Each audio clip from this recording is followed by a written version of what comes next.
أنصتوا واستمعوا وأطيعوا رحمكم أنصتوا واستمعوا وأطيعوا رحمكم.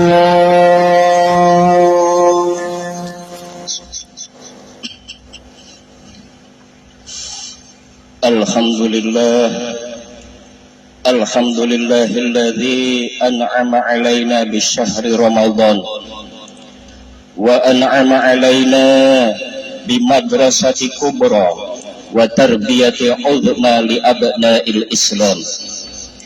أشهد أن لا إله إلا الله وحده لا شريك له الملك العلام الذي ذو الجلال والإكرام. وأشهد أن سيدنا ونبينا محمدا عبده ورسوله الذي جاءنا بالبينات والهدى لسائر الأنام.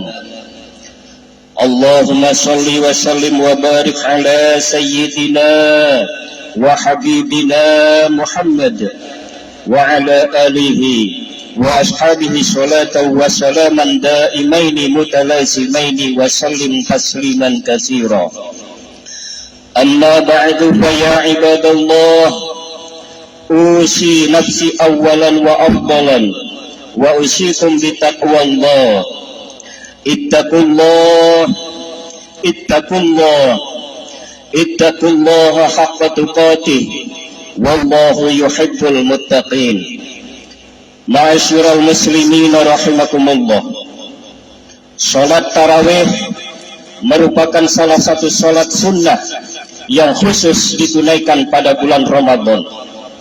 Sebagaimana namanya yang berasal dari bahasa Arab, yaitu roha, yang berarti rehat atau tenang atau nyaman atau lepas dari kesibukan. Salat tarawih mestinya menjadi salat yang tenang, menjadi sarana meraih ketenangan dan melepas kesibukan. Namun dalam prakteknya, salat ini seringkali ditunaikan dengan cepat dan terburu-buru karena mengejar jumlah rakaat tertentu.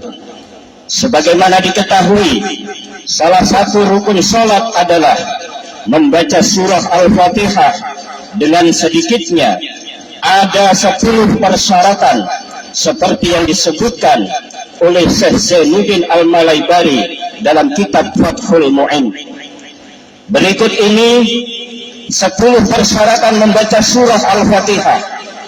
Yang pertama yaitu membaca semua ayatnya. Yang kedua, dibaca ketika berdiri. Ketiga, membaca Al-Fatihah dengan niat membacanya. Keempat, membaca surah Al-Fatihahnya setidaknya terdengar diri sendiri. Kelima, membacanya dalam bahasa Arab, tidak boleh diganti bahasa lain. Keenam, menjaga semua tasdidnya. Ketujuh, menjaga huruf-hurufnya. Kedelapan, tidak cacat bacaannya yang bisa merusak makna. Kesembilan, mualah, yaitu tidak terlalu lama menghentikan bacaan. Dan yang ke-10 yaitu tertib sesuai urutan ayat dalam mushaf. Setelah itu ia melanjutkannya dengan pembacaan surah atau ayat Al-Quran yang lain. Sebagaimana berlaku umum, pembacaan Al-Quran harus tartil, baik di dalam maupun di luar sholat, berdasarkan penggalan surah Al-Muzammil ayat yang keempat, warattilil Qur'ana tartila, dan bacalah Al-Quran itu dengan tartil atau perlahan-lahan. Ma'asyiral muslimin rahimakumullah. Dalam kaitannya dengan tartil, Sayyidina Ali bin Abi Thalib karramallahu wajhah menjelaskan, yang dimaksud tartil adalah tajwidul huruf wa ma'rifatul huruf. Artinya membaguskan huruf dan mengetahui tempat-tempat berhenti bacaan atau waqaf. Kemudian kriteria membaguskan huruf sekurang-kurangnya terpenuhi dengan mengeluarkan huruf dari makhrajnya, seperti al-jauh, tarful lisan dan halqi. dan memenuhi sifat-sifatnya, baik sifat lazimah seperti jahar, hamas, itbaq, istifal dan isti'la, maupun sifat aridah seperti idgham, izhar, ikhfa dan imala. Jika melihat tartil sesuai definisi Sayyidina Ali bin Abi Thalib tersebut, sudah barang tentu bacaan Al-Quran tidak bisa dilakukan dengan cepat-cepat. Ini pula yang diisyaratkan oleh Imam Asy-Syafi'i yang mempersyaratkan sekurang-kurangnya bacaan tartil dengan tarkul ajalah fil Quran, atau tidak terburu-buru dalam bacaan supaya jelas. Tak heran bila ulama lain sampai mensyaratkan bacaan tartil dengan bacaan huruf demi huruf. Dalam syarah Al-Muhazzab, Syekh Nawawi menegaskan para ulama sepakat memakruhkan membaca Al-Quran dengan cepat. Dijelaskan para ulama, status makruh ini tentu bacaannya masih benar, tidak keluar dari ketentuan tajwid. Banyak bacaan yang cacat dan sampai merusak makna, boleh jadi bukan makruh lagi, melainkan berdosa. Sebagaimana pernyataan para ulama tajwid, malam yujawwidil Qur'ana asimu. Siapa saja yang tidak mentajwidkan Al-Quran, atau siapa saja yang membaca Al-Quran tidak memakai tajwid, maka ia berdosa. Ma'asyiral muslimin rahimakumullah.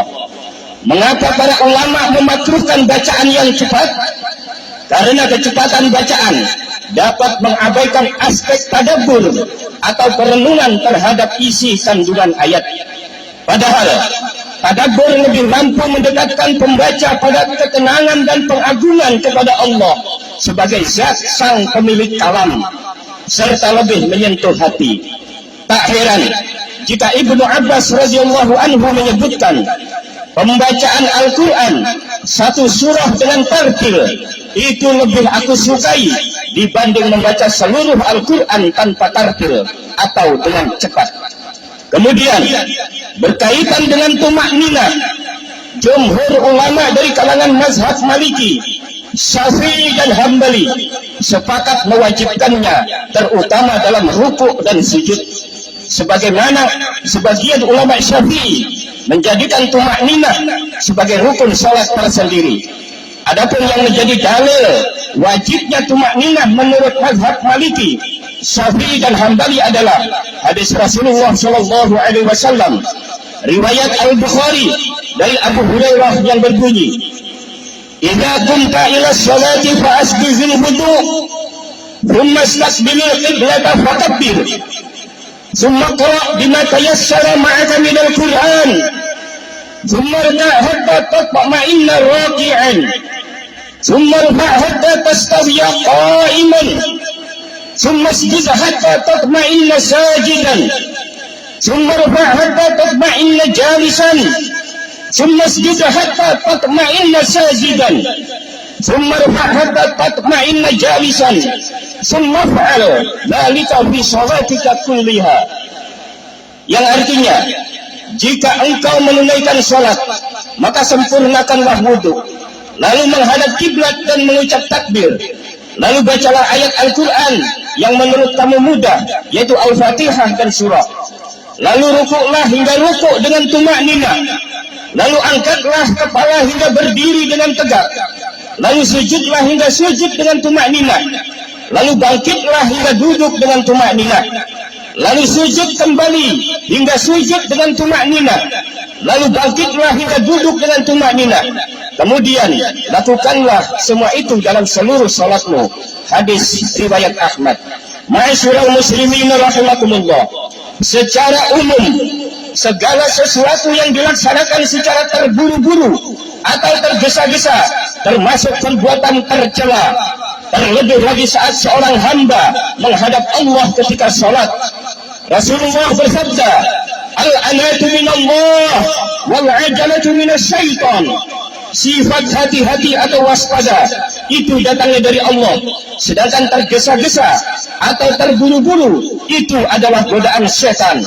Sebenarnya sholat tarawih atau sholat umum lainnya yang dilakukan seseorang dengan terburu-buru masih dianggap sah secara fikih selagi tidak melanggar rukun dan syarat sahnya sholat. Namun hal tersebut tergolong perbuatan tercela dalam agama. Seyogyanya sholat tarawih dikerjakan dengan penuh ketenangan, karena ibadah yang dilakukan dengan tergesa-gesa memiliki dua efek yang buruk. Efek pertama yaitu rusaknya rukun qauliyah. Rukun qauliyah dalam sholat mencakup takbiratul ihram, surah Al-Fatihah, membaca tasyahud akhir, membaca salawat dan salam. Sudah menjadi keharusan bacaan-bacaan yang termasuk rukun sholat tersebut dibaca dengan baik dan benar sesuai dengan kaidah-kaidah ilmu tajwid. Terburu-buru dalam sholat tarawih dapat berakibat fatal kepada rusaknya bacaan-bacaan rukun sholat tersebut. Salah satunya ketika membaca surah Al-Fatihah, maka jika seandainya seorang imam saat tarawih kemudian bacaan Al-Fatihahnya terburu-buru dan terjadilah waham jali atau kesalahan yang jelas, maka sholatnya tidak sah dan haram bagi makmum mengikutinya. Maka bagi makmum tersebut mufaraqah atau memisahkan diri dari imam. Efek buruk yang kedua adalah hilangnya tumakninah. Dikutip dari kitab Sahih Bukhari dari sahabat Abu Hurairah bahwasanya Rasulullah Shallallahu Alaihi Wasallam pernah memerintahkan salah satu sahabatnya untuk mengulang kembali sholatnya lantaran sholatnya tidak disertai dengan tumakninah. Bahkan sahabat tersebut mengulangi sholatnya sampai 3 kali. Lantas berapa lama ukuran tumakninah yang dikehendaki? Imam Ibnu Hajar Al-Asqalani dalam kitabnya Fathul Bari syarah kitab Sahih Bukhari menyebutkan ukuran tumakninah menurut mazhab Syafi'i ada 2 pendapat.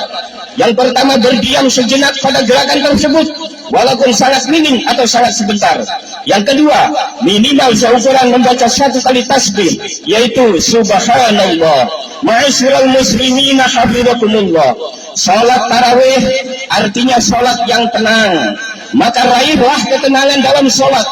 Dan yang tak kalah penting, intisari dari salat adalah kekhusyuan dan taqarrub ila Allah, yakni mendekatkan diri kepada Allah. Namun kekhusyuan salat sepertinya akan sulit. Kekhusyuan salat akan sulit diraih bila mana dilakukan dengan terburu-buru.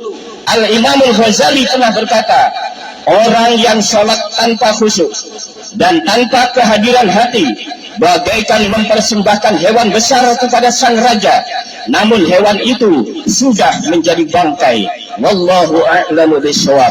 Demikianlah khutbah pada pertemuan Jumat kali ini. Semoga Allah mencurahkan taufik dan hidayahnya kepada kita sehingga kita bisa meningkatkan mutu dan kualitas amal ibadah kita khususnya dalam salat.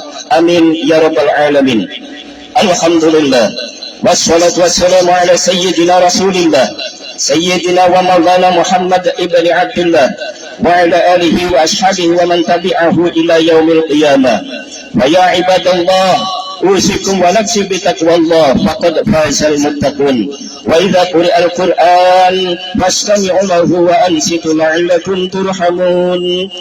A'udzu billahi minasy syaithanir rajim. يا أيها الذين آمنوا إذا نودي للصلاة من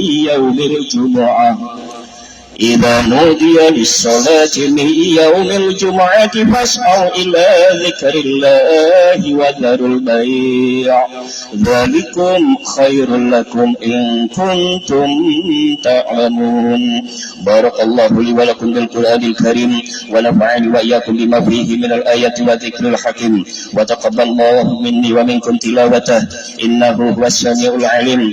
أقول قولي هذا وأستغفر الله العظيم لي ولكم ولوالدي ولوالديكم ولسائر المسلمين والمسلمات والمؤمنين والمؤمنات فاستغفروه إنه هو الغفور الرحيم. اللهم صل وسلم